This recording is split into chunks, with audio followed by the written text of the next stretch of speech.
Assalamualaikum warahmatullahi wabarakatuh. Perkenalkan, saya Fitri Indriani Mustafifa dengan NIM SSI 2022020839. Pada kesempatan kali ini, saya akan mempresentasikan hasil review jurnal dengan judul klasifikasi penerima bantuan sosial menggunakan algoritma C45.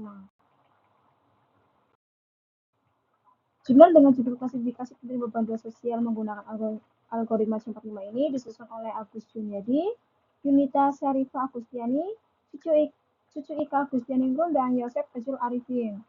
Lalu jurnal ini dipublikasikan dalam Jurnal Teknik Komputer Amit BSI pada volume 9 nomor 1 halaman 77 sampai 82 pada tahun 2023.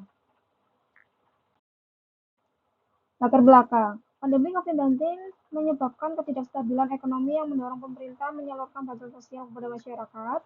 Namun penyaluran pemerintah tidak tepat sasaran karena tidak adanya sistem yang valid dalam menilai kelayakan penerimaan bantuan. Di latar belakang dari jurnal ini, yaitu karena COVID-19 menyebabkan penurunan pendapatan atau penurunan ekonomi masyarakat Indonesia, sehingga mendorong pemerintah untuk menyalurkan bantuan sosial atau bansos kepada masyarakat. Namun penyaluran bansos tersebut tidak merata atau tidak tepat sasaran karena tidak adanya sistem yang valid untuk membagikan atau menyeleksi penerima bantuan sosial tersebut.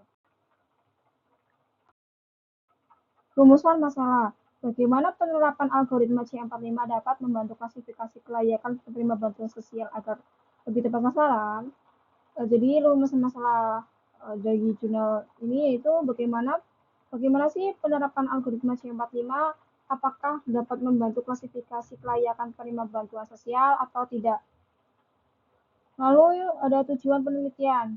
Tujuan penelitiannya yaitu menentukan kelayakan penerima bantuan sosial secara tepat sasaran menggunakan metode klasifikasi C45 sehingga bantuan dapat diterima oleh masyarakat yang benar-benar membutuhkan. Jadi tujuan penelitian ini yaitu menentukan kelayakan penerima atau menentukan penerima bansos yang tepat sasaran atau yang benar-benar membutuhkan menggunakan metode klasifikasi C45 agar penyalurannya itu tidak tepat sasaran lagi.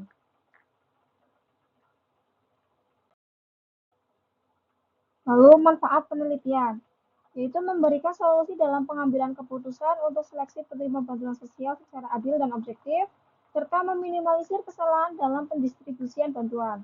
Nah, jadi manfaat dari penelitian ini dalam jurnal yaitu memberikan solusi atau rekomendasi dalam pengambilan keputusan agar pengambilan keputusan itu dilakukan secara pengambilan keputusan untuk mendistribusikan bantuan itu secara tepat, sasaran, dan adil atau merata. Jadi yang harusnya mendapatkan bansos akhirnya tetap mendapatkan bansos. Lalu batasan masalah. Penelitian dilakukan hanya di satu wilayah Kota Tangerang dan menggunakan 4 atribut utama, yaitu pendapatan, jumlah tanggungan, status tempat tinggal, dan jumlah kendaraan. Lalu metode klasifikasi hanya menggunakan algoritma C45 tanpa dibandingkan dengan algoritma lain. Batasan masalah ini yaitu penelitian hanya dilakukan di satu wilayah, yaitu di salah satu wilayah di Kota Tangerang dan hanya menggunakan 4 atribut utama, yaitu pendapatan, jumlah tanggungan, status tempat tinggal, dan jumlah kendaraan. Lalu metode klasifikasi itu hanya menggunakan satu algoritma, yaitu hanya menggunakan algoritma C45 tanpa dibandingkan dengan algoritma lain seperti random forest atau Naive Bayes. Lalu metode penelitian. Yang pertama, identifikasi masalah. Yang kedua, analisis kebutuhan. Yang ketiga, klasifikasi dengan algoritma C45. Yang keempat, implementasi menggunakan repeat manner. Jadi metode penelitian ini yang itu dimulai dengan identifikasi masalah, lalu menganalisis kebutuhan, lalu mengklasifikasikan atau menghitung dengan algoritma C45.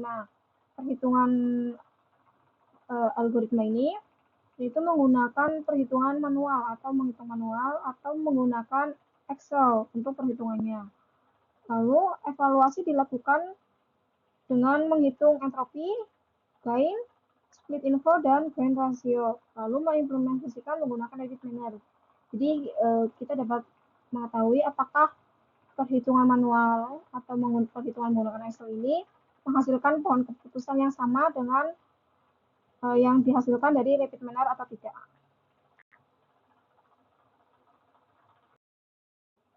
Subjek dan objek. Subjek penelitian ini yaitu masyarakat di salah satu kelurahan di Kota Tangerang. Lalu objeknya itu dapat menerima bantuan sosial dengan kriteria tertentu, yaitu dengan kriteria empat kriteria utama tadi.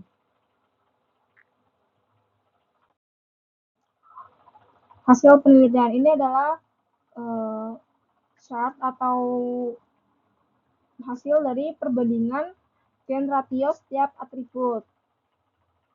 Dapat dilihat yaitu gain ratio tertinggi yaitu ada pada pendapatan, lalu disusul oleh kendaraan dan tanggungan, lalu tempat tinggal. Ini adalah hasil pohon keputusan dari repeat manner. Dapat dilihat ini yang tertinggi adalah pendapatan, seperti pada hasil tadi. Yang tertinggi adalah pendapatan, lalu disusul kendaraan, tanggungan, dan status tempat tinggal. Kesimpulan, algoritma Simpar 5 dapat mengklasifikasikan kelayakan penerima bantuan sosial dengan cukup baik. Lalu atribut paling mendominasi dalam penentuannya yaitu ada yang pertama, pendapatan dengan gain ratio tertinggi yaitu 0,227, lalu jumlah kendaraan dengan gain ratio 0,083, lalu jumlah tanggungan yaitu 0,058, yang terakhir yaitu tempat tinggal 0,027. Implementasi di Rapid Manner menghasilkan struktur pohon keputusan yang sesuai dengan hasil perhitungan manual. Hasil ini dapat dijadikan rekomendasi bagi pengambilan keputusan dalam menyalurkan bantuan sosial secara tepat sasaran. Jadi kesimpulannya dari penelitian ini itu dapat diketahui bahwa algoritma Simpar 5 ini cukup baik untuk mengklasifikasi penerima bantuan sosial dengan gain atau atribut yang paling mendominasi yaitu pendapatan. Lalu implementasi dengan repeat manner juga menghasilkan pohon keputusan yang sama, yaitu dengan atribut yang paling mendominasi sama-sama atribut pendapatan yang paling berpengaruh untuk pengambilan keputusan. Kelebihan. Pertama, implementasi nyata. Kedua, penggunaan algoritma yang tepat. Ketiga, visualisasi dengan repeat manner. Keempat, proses klasifikasi dijelaskan secara rinci. Jadi kelebihan dari jurnal ini yaitu implementasi nyata. Implementasi nyata di kehidupan kita itu membantu pemerintah untuk menyalurkan bantuan secara tepat sasaran. Lalu penggunaan algoritma yang tepat yaitu menggunakan algoritma C45, lalu visualisasi dengan repeat manner. Jadi visualisasinya juga terlihat. Jadi kita bisa melihat perhitungan menggunakan algoritma C45 yang manual menggunakan Excel dan hasil dengan repeat manner itu sama. Lalu proses klasifikasi dijelaskan secara rinci. Itu di sini klasifikasinya dijelaskan secara rinci, yaitu evaluasi yang dilakukan itu menggunakan entropi, dijelaskan perhitungan menggunakan entropinya, gainnya, split info, lalu gain ratio. Lalu kekurangan. Data terbatas yaitu data terbatas itu hanya menggunakan satu data dari suatu wilayah di Kota Tangerang, lalu tidak ada perbandingan dengan algoritma lain, yaitu tidak ada perbandingan algoritma lain seperti Renoforest atau Navideos. Jadi Google ini hanya karena penelitian ini hanya menggunakan algoritma C45 saja tanpa perbandingan menggunakan algoritma lain. Lalu tidak ada evaluasi metrik performa seperti akurasi, precision, dan recall.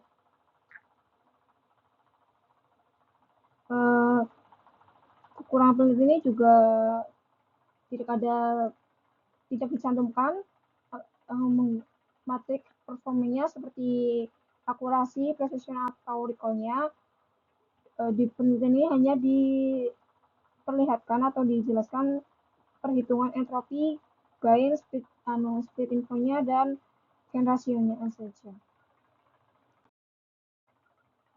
Saran, menambahkan evaluasi model klasifikasi secara kuantitatif, yaitu seperti Gaussian matrix, akurasi, seperti sama precision atau recall, menggunakan algoritma lain sebagai pembanding. Itu lebih baik menggunakan perhitungan algoritma lainnya seperti Random Forest atau Navier-Bayes untuk dibandingkan dengan algoritma C45. Jadi perhitungannya jangan hanya menggunakan algoritma C45 saja. Disarankan untuk menggunakan beberapa algoritma untuk perbandingan. Lalu memperluas cakupan data ke wilayah lain agar model bisa lebih general atau rebus. Disarankan juga untuk memperluas cakupan wilayah, jangan hanya menggunakan satu wilayah di salah satu kota Tangerang. Ya, direkomendasikan untuk menggunakan beberapa data dari beberapa kota atau beberapa wilayah dari kota tersebut. Lalu menambahkan atribut seperti status pekerjaan, jumlah anak, dan kondisi rumah.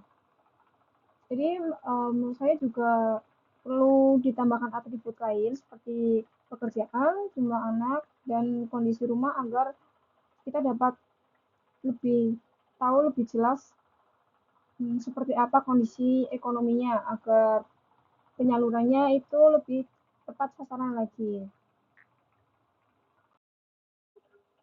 Terima kasih. Demikian presentasi saya. Apakah ada yang dipertanyakan? Jika tidak ada yang dipertanyakan, mohon maaf jika saya ada kesalahan kata atau kesalahan ucapannya disengaja maupun tidak disengaja. Saya benar-benar mohon maaf. Saya akhiri. Wassalamualaikum warahmatullahi wabarakatuh.